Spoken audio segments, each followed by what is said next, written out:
Hello beautiful people, welcome back to my channel. So I have the camera angled this way because it's like extremely sunny up here for some reason, even though it's like pouring rain outside. And my mother said that it's annoying to look at the camera when like sun is glaring in. So I'm gonna try to like block this as best as I can, and we're gonna discuss today how to, I guess, do your best at school by providing as little or learning like to a T what the information is that you need. So that being said, we're going to actually explore how to use learning objectives in courses. So give you a little background story. So music therapist, right? And we had learning objectives for classes, but I don't know, they were just there. And usually, believe it or not, like most assignments weren't really necessary. Like you didn't, like the assignment sometimes didn't even have to do with the learning objective. And I sometimes have that issue here in my business class too. And we're going to use my business class as an example for this particular subject.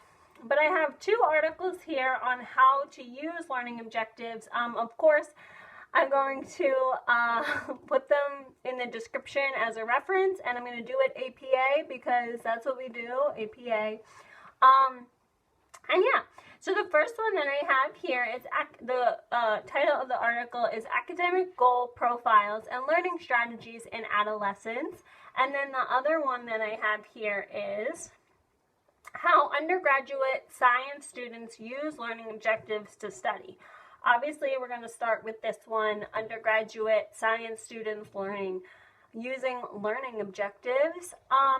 And the thing with these learning objectives, so I didn't really take them seriously, and nor like should you in undergrad. Like, I'm gonna be totally honest.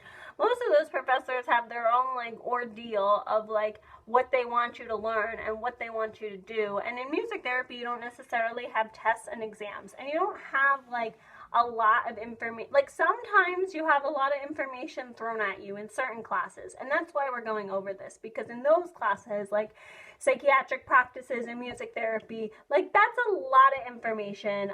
Music history, 20th century, that's like a lot of information, and that's why we're going to go over these learning objectives. And if you have an annoying professor like I have in music therapy, you can actually use this like protocol to figure out your own learning objectives for the course, and then that way you could succeed and do better. Now the problem, like, we're going to be talking about science students, and the thing with undergraduate science, I'm going to be straight up, it's easy. Okay, like science and math, if you're a science or math major in undergrad, like your exams are so easy. And when I say easy, I mean you know exactly what is on that exam. So for example, like when I took biology, we had to learn the heart. We had to learn all the different parts of the heart, right? And we had to be able to draw the heart, and I'm not an artist. So anyway, there was a lot of information, and we had to learn, like, we had to literally know every single thing for 4 chapters. Like, I don't know what, like, chapters it was, but it was something like, 5 through 9. Like, the test is going to be on chapters 5 through 9. And you literally had to know every single little detail from chapter 5 through 9. You had to know all the different parts of the heart. You had to know how to draw the heart, all this stuff, right? So it was a lot of information, and a lot of times science students are like, oh, it's so hard. And they say it's hard because it's a lot of information, but it's really not hard because you know it's black and white. Like, you either know the heart or you don't know the heart. You either know chapters 5 through 9 or you don't. It's like black and white. And in that regard, I think that it's easy. I think it's very, very easy to get an A in a science course because you know what you have to know for the test. And if you don't know it, then you fail. And that's the way it is.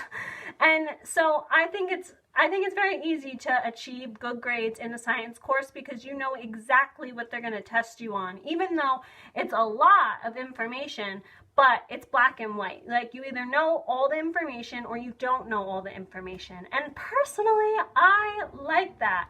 I like that so much better than us stupid music therapy majors who have to learn literally everything, and anything goes and anything can be tested.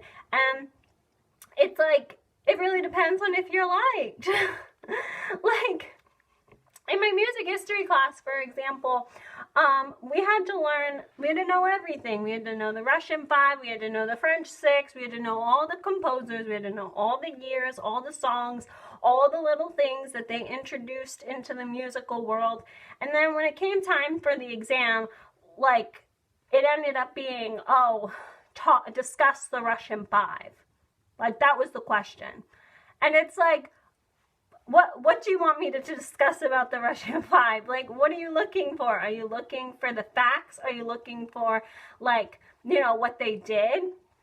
So then, like, I ended up rambling on about everything about the Russian 5 because I didn't know. Like, I didn't know if you were testing me on the years. I didn't know if you were testing me on their names. I didn't know if you were testing me on the songs they wrote or the things that they did in history.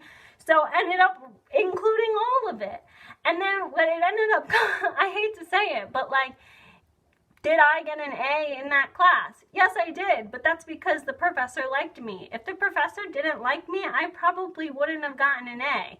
You know what I'm saying? So that's why I think it's 10 times harder to get a really good grade in a subjective topic like music therapy than science. Like, come on, people. If you're majoring in science and you're going to be a doctor, like, like, you got to know this stuff. And I have no sympathy for you.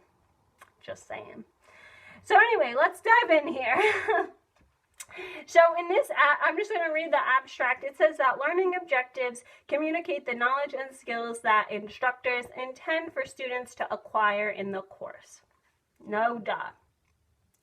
So if we understand the instructor's learning objectives, we know how the student should be using them.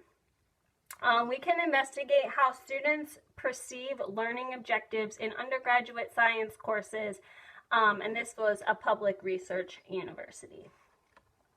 So yeah, so pretty straightforward. What ends up happening with learning objectives is it kind of takes, if there's a lot of information in one topic, it kind of like narrows it down, sort of. We're going to use an example here. I have my laptop. Of course, it's like the pink MacBook because why wouldn't it be? All my accessories are either pink or yellow. Those are my accessory colors. So I'm just going to use this week in my finance course just as a example, okay? So the goal here, so in this week, our goal was to estimate growth in order to figure out a discounted cash flows of a firm. So what we're talking about in this course, and this is actually very useful for music therapy, believe it or not, because if you live in Philadelphia, y'all know that Jefferson Hospital is taking over the world. If you live in Boston, you know that like Mass General is the best hospital on the East Coast, and they are probably going to end up taking over the world. And New York has the same exact deal where, like, there's so many hospitals in New York, any one of them could acquire multiple businesses and take over the world. But let's talk about Jefferson, for example. And so Jefferson Hospital in Philadelphia, so they're a hospital, and they were really, really good. Like, my undergraduate university had some linkage programs for physical therapists, occupational therapists. This is very important for you guys to know because you're going to be working with these types of professionals. They had a really good, like, what's the right word? Rehabilitation for knee replacements, hip replacements. I went there for when I broke my finger, and it was good. All good. It's a great hospital. Like, I'm not going to lie. Anyway, so over the past couple of years, Jefferson Hospital ended up buying up a couple of other hospitals. There was this neuro rehab hospital. They just opened a neurological rehabilitation unit. I think it was technically more of a psychotic wing, than neurobehavioral, which is what I'm more into, neurobehavioral. But the point of the matter is that they just opened this new wing at this hospital, and then shortly after, Jefferson bought it. Jefferson also bought a couple of private practices too. And the point of the matter is, it's good, obviously, a hospital buying another hospital, common sense would lead you to believe that they're going to make money because hospitals make money.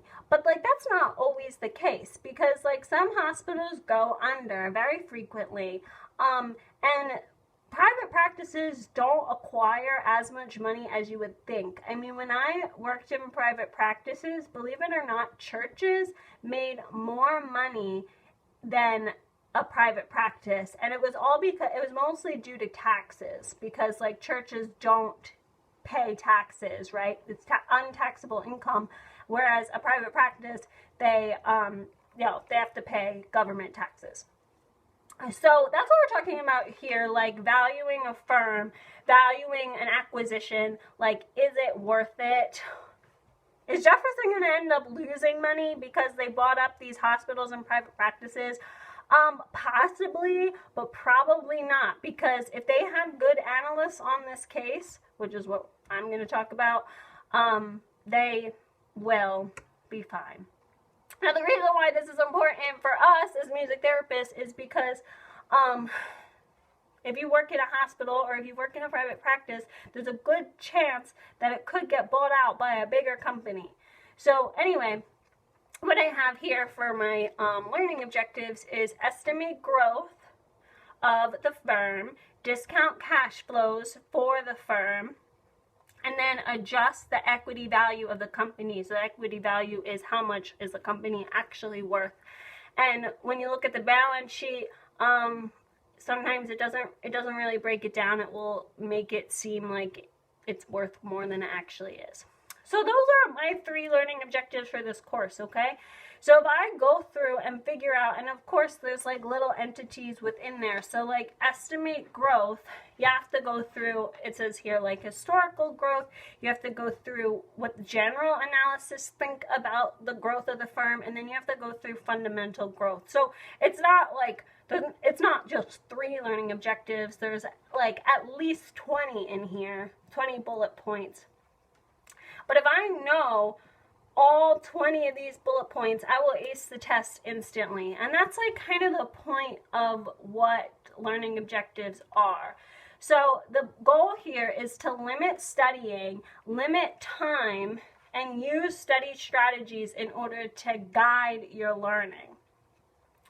So you want to be able to take the learning objectives and break down exactly what the material is and what the test is actually going to test you on.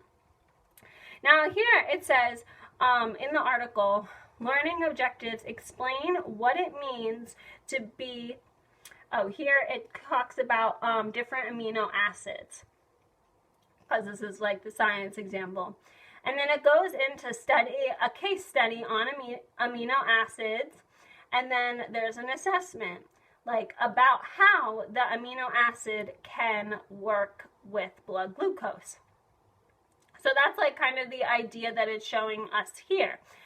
So what they have is they have a little triangle, and the learning objective is at the top, and then it comes down with the other facts, an instructional activity, and then assessment.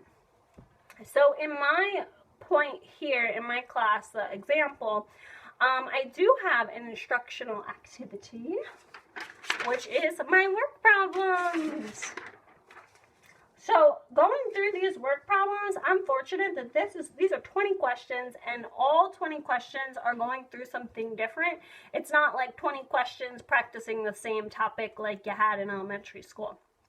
So all 20 questions consider all of these learning objectives that are going to be on the course, which is great. makes it nice and easy for me. But if you don't have these like learning objectives, or you don't have the questions, it's always good to create your own. And when you create your own, you want to take the information and you just want to word it a little bit differently for yourself to understand. So for example, I will do, let me see here. I don't want to move on too quick to the next article. Okay, here we go. So in my case, when it comes to valuing a company, we're talking about holdings on other companies. Like, does Jefferson own property? Did they own property before buying up hospitals? You know, did these hospitals that they're buying up, do they own property? So here what it talks about is, and I'm going to use the terms, we have minority passive holdings, minority active holdings, majority active holdings. So all this is talking about is its holdings. Passive and active just means your activity. Like if it's active, you know, you're going to the meetings. If it's passive, you're not going to meetings. And then minority just means that it's less than 50%. So if this is like the material, right, what I'm going to do is I'm going to reword it, and I'm going to say, okay, we have to figure out, like, you know, what's the percentage that they own, do they have a part in these holdings? And that's how I would, I guess, simplify this information. Now, doing that kind of terminology, like, because if you go through all of the learning objectives and you kind of rephrase it, or you rewrite it, or you put footnotes in your own words, which is like the best way to study, sometimes it can be kind of very draining. So that's why I recommend practicing this concept and taking lots of breaks when you begin, because it's going to start to evoke active learning, active studying, and that a lot of people don't talk about this, but active learning and studying influences your brain to think harder, which is good. I mean, then that brings down the study time from like 5 hours to 3 hours, but you're still actively studying for 3 hours, and some people's mind can't handle that. Okay? So there you go.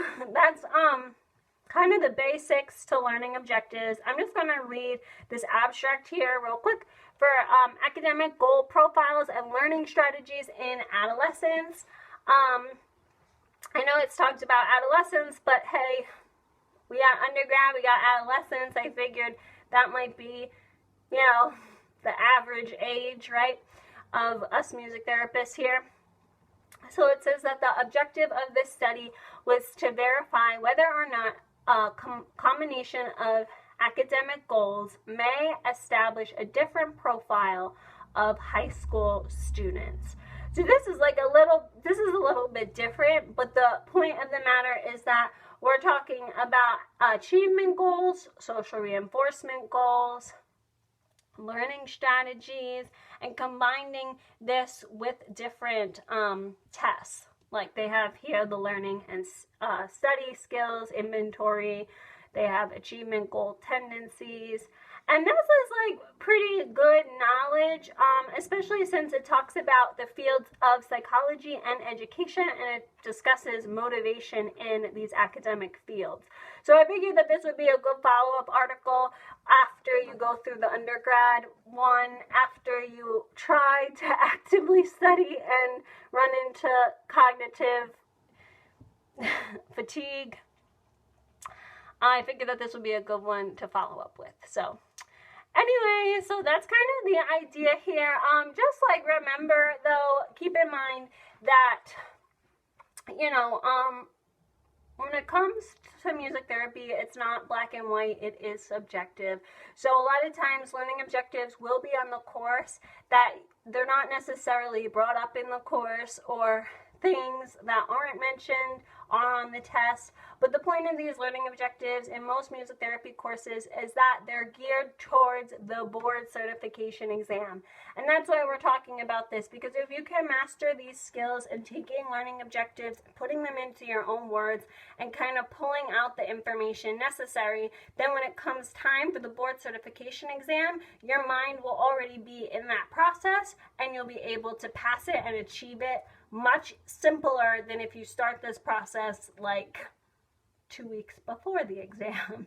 I know that you guys are all smart, okay? So like, you guys know how to do this. I'm just trying to, throw a new way, kind of copy how the science students do it and bring it into our field, because technically we are medical professionals and we do just as much work as the medical scribes and medical assistants, and we're on the same track as the residents. It's just we're just a little bit younger and we don't have as much responsibility. But hey, if it works for them, I'm trying it, and I did it and it worked, and I'm recommending that you guys give this a little chance.